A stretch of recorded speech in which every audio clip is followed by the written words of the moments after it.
bí agámbẹ̀ yẹn tẹ́ bá rí nǹkan tí wọ́n ti ṣe àwọn onítìpà wọ́n ti gbẹ́ ihò tó jẹ́ pé it's what we call environmental degradation. Ṣọ̀wọ́n of Ògbómọ̀ṣọ́ land, Ṣọ̀wọ́n of Ògbómọ̀ṣọ́ zone is a blatant lie. Go to the administration, go to Oyo State government. It is constitutional that Ṣọ̀wọ́n of Ògbómọ̀ṣọ́ is Ògbómọ̀ṣọ́ north. There is nothing like Ṣọ̀wọ́n of Ògbómọ̀ṣọ́ land. Ògbómọ̀ṣọ́ papọ̀ mọ́ Sùúrùlérè. Ẹni tó bá ń wá àlàáfíà ò ní máa tójú bọ domain onídomain. As far as I'm concerned, they are dissidents. Àárọ̀ yìí tí mo gbogbo yìí mo kí ẹ kú kalẹ̀.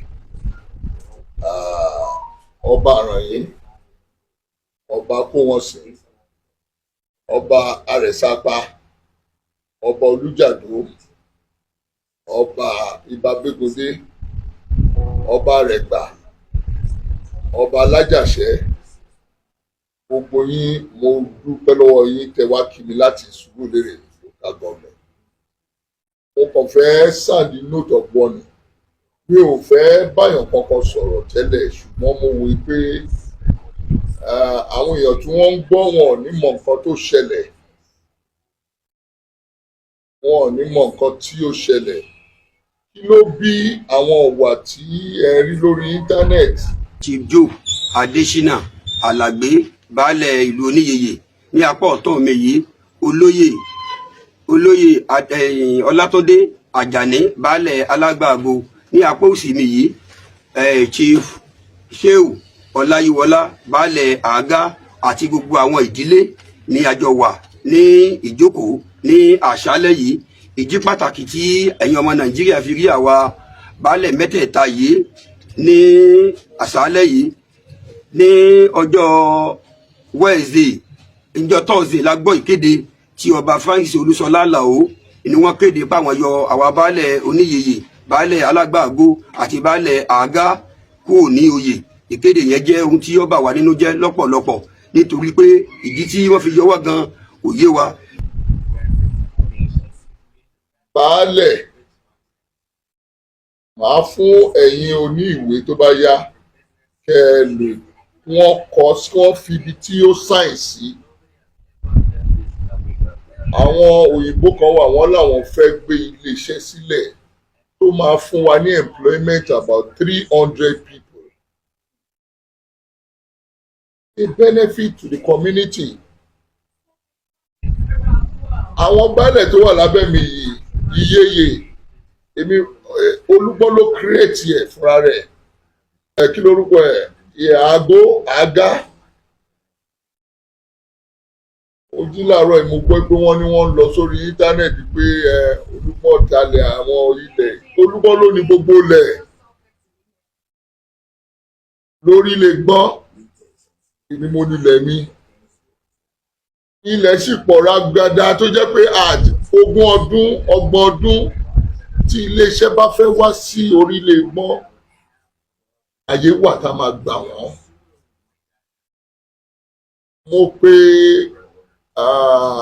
Mo pe chairman council, mo ní àwọn ọmọ báyìí ìwà báyìí about a month ago. Ó dẹ̀ sọ fún mi pé òun ti ń wọ̀nù wọn ò gbọ́. Mo ní kí wọ́n wá gba ìwé, wọ́n ti pè wọ́n sí palace, wọ́n ń sá. Wọ́n nítorí pé ẹ̀yin tẹ́ jẹ́ ọba ní traditional council Sùúrùlérè wá bá mi mo fi ń sọ̀rọ̀ yìí.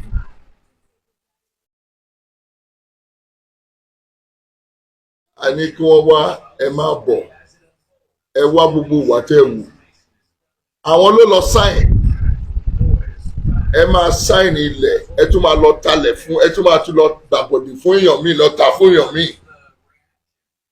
À ń talẹ̀ kan fún èèyàn 3 4. Gbogbo nǹkan tẹ́ bá mi sọ láàárọ̀ yìí mo ti gbọ́. Orí wa ti di àkìtà. Pálàsì Gandhi tí wọ́n lọ jókòó sí. Gandhi ò láṣẹ Ògbómọ̀ṣọ́ náà kí ló papọ̀ mọ́ Sùúrùlérè. Ó sì nǹkan tó Ògbómọ̀ṣọ́ papọ̀ mọ́ Sùúrùlérè. Ẹni tó bá ń wá àlàáfíà ò ní máa tójú bọ domain onídomain. As far as I'm concerned, they are dissidents. Bọ̀bẹ́ ṣe bá mi sọ̀rọ̀ láàárọ̀ yìí wípé gbogbo wọn kí wọ́n kọ appeal letter. I will be expecting the appeal letter. Aláàgbó, Oníyeye àti kílógbò Ṣéwù Aláàgá, tí ẹni tó bá dé ibi àgámbẹ̀ yẹn tẹ́ bá rí nǹkan tí wọ́n ti ṣe, àwọn onítìpà wọ́n ti gbẹ́ ihò. Wọ́n ti gbẹ́ ihò tó jẹ́ pé is what we call environmental degradation. Tí mo bá pe alága pé báwo làwọn onítìpà yìí ṣe débẹ̀ tí wọ́n ń gbẹ́ ihò tí wọ́n fi ń kó yẹ̀pẹ̀, á lóun ò mọ̀. Gbogbo wọn ti sá káàkiri o. Ṣùgbọ́n èmi mo nílẹ̀ mi, bó bá ṣe wù mí ni màá ṣe ṣe o, for development and peaceful coexistence of orílẹ̀ Ìgbọ́n. Mi ò báyàn kankan jà.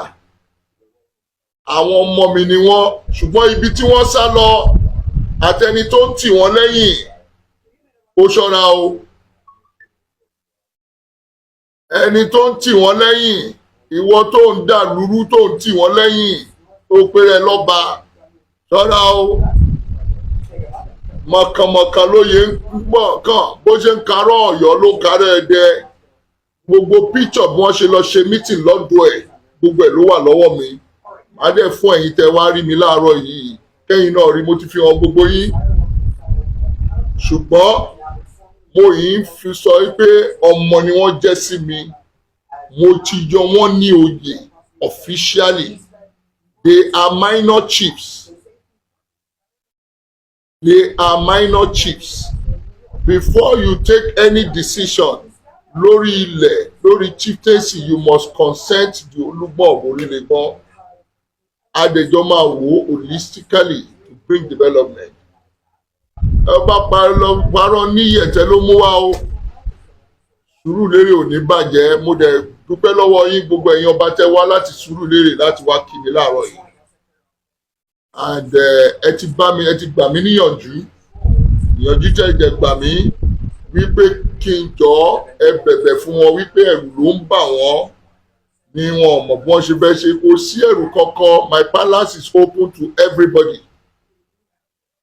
Ẹ jẹ́ kí wọ́n wá, let them write a letter of appeal. Màá wá yan committee to look into it and they will revert back to me. À ń ṣe Ọlọ́run dáríjì wá.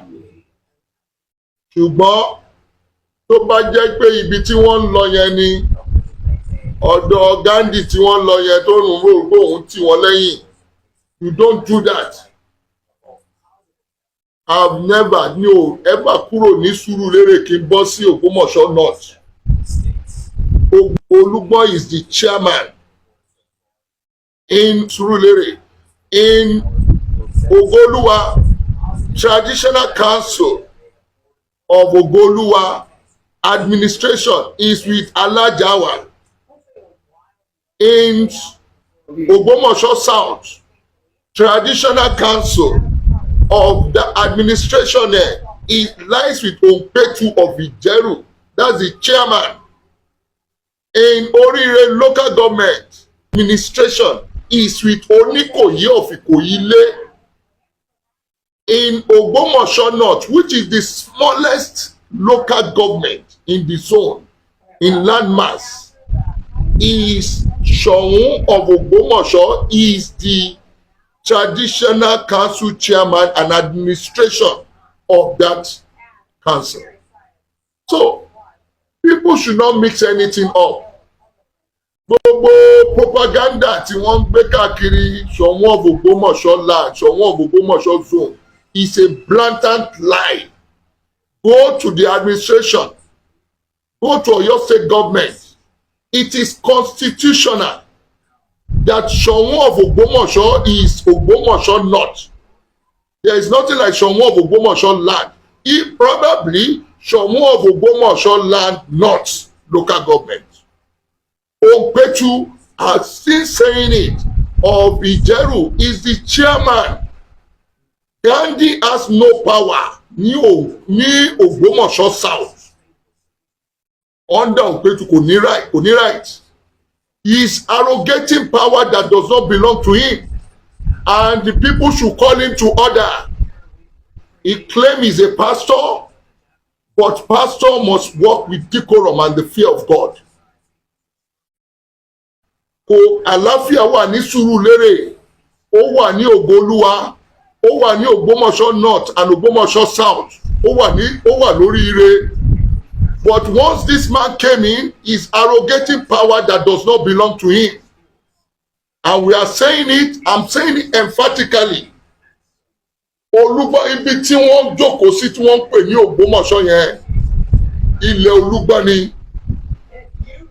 But gọ́ọ̀mẹ̀ntì yìí ti dé, ìjọba ìgbàlódé ti dé, wọ́n ti delineate kálukú fún. Olúgbọ́n kọ́ ló ní Ògbómọ̀ṣọ́ North mọ́. Sùúrùlérè ó bẹ̀rẹ̀ láti orílẹ̀-ègbọ́n bẹ̀rẹ̀ láti ibi tá a pè ní LAUTECH yẹn sì láàrọ̀ jẹ́ńbẹ̀ yẹn títí dé Ọ̀tẹ́ títí dé Ọ̀fà bọ́dà. Bẹ́ẹ̀ ni Olúgbọ́n ló ní. Olúgbọ́n tó ń tẹ̀ ń bá fa yìí kò ṣe Olúgbọ́n lásán o. Ọlọ́run má jẹ́ kí wọ́n lọ forí gbégbékúgbé. Nǹkan tí mo kàn fẹ́ sọ nìyẹn. Àlàáfíà ni mo fẹ́. Mo ti náwó àlàáfíà sí everybody. Gbogbo yín tẹ wá láti Sùúrùlérè tẹ wá kí mi láàárọ̀ yìí.